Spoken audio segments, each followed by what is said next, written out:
Hi, I'm Paul Torgersen. It's Friday, May 20th, 2022, and after a couple days under the weather, this is a look at the information security news from overnight. From Bleeping Computer, the North Korean hacking group Lazarus is exploiting the Log4J remote code execution vulnerability on VMware Horizon servers. They use the weakness to execute a PowerShell command and ultimately install the NukeSped backdoor. Details in the article. From Security Week, Microsoft has warned organizations of a new wave of brute force cyberattacks that target SQL servers and use a living off the land binary. Specifically, the attackers rely on a legitimate utility called sqlps.exe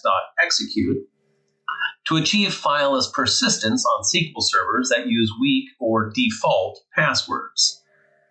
From Bleeping Computer, phishing attacks are now using automated chatbots to guide visitors through the process of handing over their login credentials to the threat actors. How nice of them. Actually, the presence of a chatbot lends a sense of legitimacy to the malicious sites. See the full TrustWave report in the article. From ThreatPost, a critical privilege escalation flaw found in two WordPress site themes can allow the threat actors to take over the sites completely. The Jupyter and JupyterX Core plugin affect more than 90,000 sites. The vulnerability affects Jupyter theme 6.10.1 or earlier and JupyterX Core plugin 2.0.7 or earlier. Updated versions have patched the flaws. From Portswigger, a critical vulnerability in Flux 2, the continuous delivery tool for Kubernetes, can enable rogue tenants in a multi-tenancy deployment to sabotage their neighbors that are using the same off-prem infrastructure.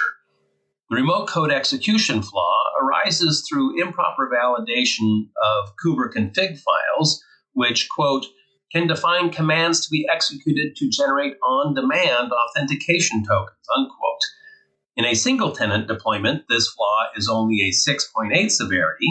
In multi-tenant deployments, that rating jumps to a 9.9.